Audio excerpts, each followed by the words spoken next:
वे आंखें, आरोह का पद्य खंड और पद्य खंड में शीर्षक है वे आंखें का अगला भाग।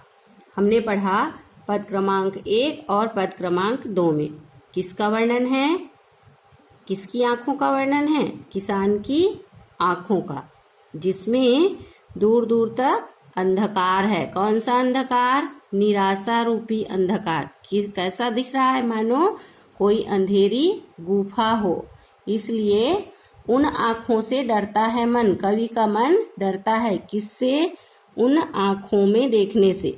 अब अर्थ ग्रहण के आधार पर प्रश्नोत्तर में रहेगा किसान की आंखों का कैसा चित्रण किया गया है, कैसा वर्णन किया गया है।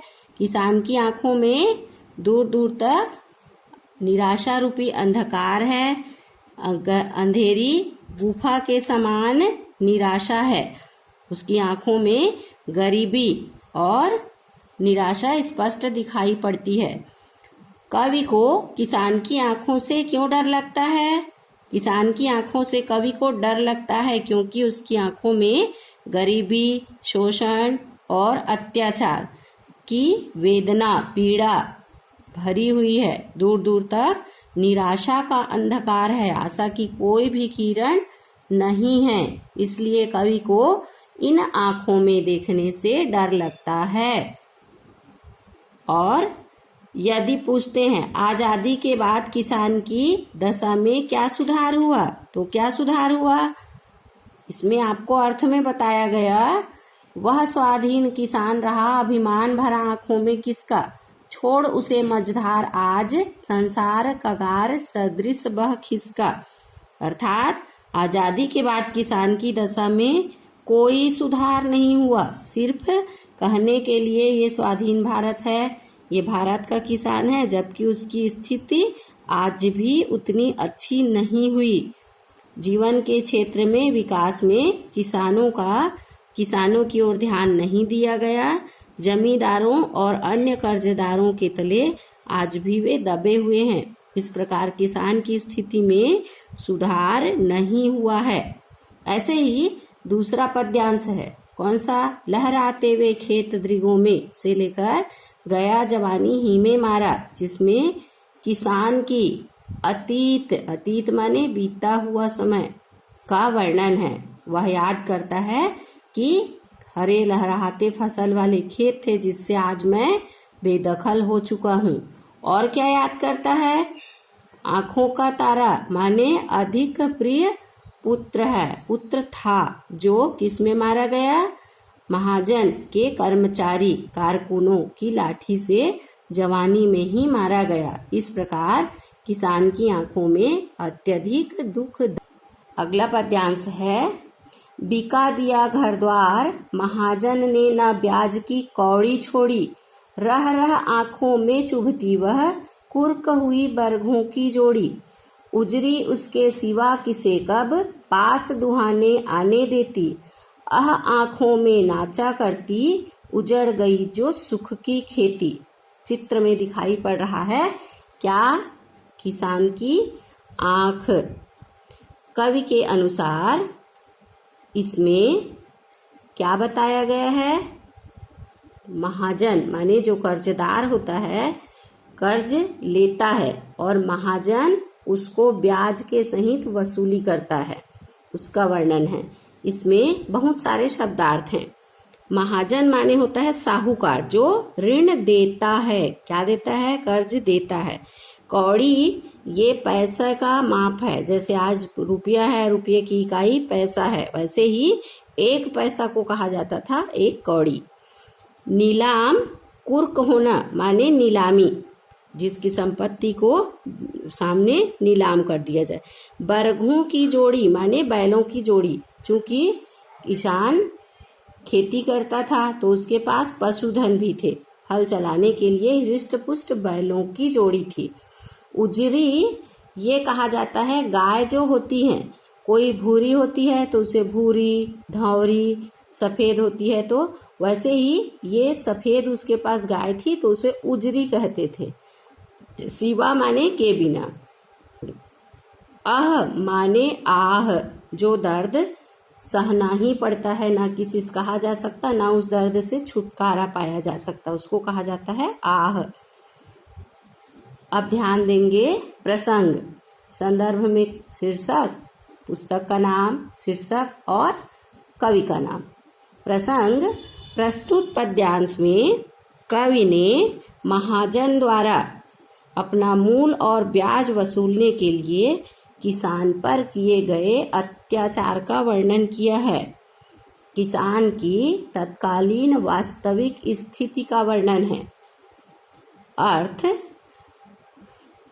बिका दिया घर द्वार, महाजन ने न ब्याज की कौड़ी छोड़ी। किसान की दयनीय दशा का वर्णन करते हुए कवि कहते हैं, किसान कर्ज में डूब गया और महाजन ने एक भी कौड़ी ब्याज की नहीं छोड़ी, पूरे ब्याज के साथ उसने वसूली की। किसका? जो उसने कर्ज दिया था, और उसके लिए बिका दिया घर द्वार, उसका घर द्वार और खेती भी बिक गई। खेतों के साथ जो पशुधन थे वे भी चले गए। रह रह कर आंखों में चुभती वह कुर्क हुई बरघों की जोड़ी। कुर्की हुई, नीलामी हुई, तो जो संपत्ति रहती है उसकी नीलामी करते हैं। किसान के पास क्या थे? हिष्ट पुष्ट बैलों की जोड़ी थी। आज भी बैलों की वह जोड़ी किसान के आंखों में चुभती है। उजरी उसके सिवा किसे कब पास दुहाने आने देती। किसान के पास एक उजरी गाय थी जो दूध देती थी, और दूध दूहने के लिए किसान के सिवा किसी को पास नहीं आने देती थी। आज वह नीलाम हो चुकी है, माने महाजन की हो चुकी है। आंखों में नाचा करती, उजड़ गई जो सुख की खेती। कवि कहते हैं, किसान को बहुत अधिक पीड़ा हुई, बहुत अधिक दर्द हुआ, उसके मन में आह उठी जब बैलों की जोड़ी और उजरी गाय की नीलामी हुई। आज भी मजदूर माने मजदूरी करता हुआ किसान उन सब को याद करता है। अब एक बार फिर से ध्यान देंगे। कवि किसान की दयनीय दशा का वर्णन करते हुए कहते हैं कि किसान कर्ज में डूब गया। महाजन ने अपने ऋण वसूलने के लिए, अपना कर्ज वसूलने के लिए उसकी संपत्ति नीलामी कर दी। क्या क्या? घर भी बिकवा दिया, खेती बिक गई, खेती के साथ जो पशुधन था वह भी बिक गया। बैलों की वह जोड़ी आज भी किसान की आंखों में चुभती है, माने किसान को वह सब याद आते हैं। उस किसान के पास एक उजरी गाय थी जो दूध दोहने के लिए उसके सिवा किसी को पास नहीं आने देती थी, वह भी अब नीलाम हो चुकी है। आंखों में नाचा करती, उजड़ गई जो सुख की खेती। इस प्रकार ये सारे दृश्य किसान की आंखों में दिखाई पड़ते हैं। कौन सा? वह हताश निराश है, उसकी सुख की खेती माने जीवन का सुख उजड़ गया है। इसमें विशेषताएं हैं, महाजनों के अत्याचार का माने तात्कालीन सामाजिक व्यवस्था का अच्छा चित्रण है, और उसमें बहुत से शब्द जैसे बरघों आदि स्थानीय शब्दों का प्रयोग है। घर द्वार की कौड़ी, किसे कब में अनुप्रास अलंकार है, और इसमें कौन सा रस है? करुण रस है। अब अगले पद्यांश में आ जाएंगे। बिना दवा दर्पण के घरनी स्वर्ग चली, आंखें भर आती, देख रेख के बिना दूध मुही बिटिया, 2 दिन बाद गई मर। घर में विधवा रही पतोहू, लक्ष्मी थी यद्यपि पतिघाती, पकड़ मंगाया कोतवाल ने, डूब कुएं में मरी एक दिन। इसमें कवि ने भारतीय किसान की तत्कालीन सामाजिक आर्थिक स्थिति का मार्मिक चित्रण किया है। ये क्या हुआ? प्रसंग। अर्थ, कवि के अनुसार बिना दवा दर्पण के घरनी स्वर्ग चली आंखें भर आती। किसान अपनी पारिवारिक स्थिति को याद करता है। कौन सी? कि बिना दवा दर्पण के। दवा दर्पण से तात्पर्य है जिस प्रकार आज तबीयत खराब होती है, तुरंत इलाज के लिए जाते हैं, होता है और इलाज हो जाती है। तो किसान के पास एक तो उसकी आर्थिक स्थिति अच्छी नहीं थी और उस समय की ये व्यवस्थाओं में भी कुछ उसके पास सुविधाएं नहीं थी। तो किसान की पत्नी, घरनी माने होता है पत्नी, बिना दवा के माने दवाई इलाज के अभाव में मर गई, उसकी मृत्यु हो गई। स्वर्ग चली आंखें भर आती। किसान को याद आ रही है, उसकी आंखें नम है कि इलाज न होने के कारण उसकी पत्नी की मृत्यु हो गई। देख रेख के बिना दुधमुही बिटिया 2 दिन बाद गई मर। माँ की मृत्यु के बाद दुधमुही माने दूध पीती बच्ची थी जिसका देख रेख करने वाला कोई नहीं रहा और देख रेख के अभाव में उसकी बिटिया 2 दिन बाद स्वर्ग चली गई, माने उसकी भी मृत्यु हो गई। घर में विधवा रही पतोहू, लक्ष्मी थी यद्यपि पति घातिन। पकड़ मंगाया कोतवाल ने, डूब कुएं में मरी एक दिन। विधवा माने जिसका पति मर चुका हो। पतोहू से तात्पर्य है बहू। लक्ष्मी, ऐसा माना जाता है कि घर की बहू लक्ष्मी होती है। पति घातिन से तात्पर्य है यदि कुछ भी होता है तो सबसे पहले पत्नी पर दोषारोपण होता है। उसका पति मर चुका है, किसमें मरा? हमने पढ़ा किसमें मरा?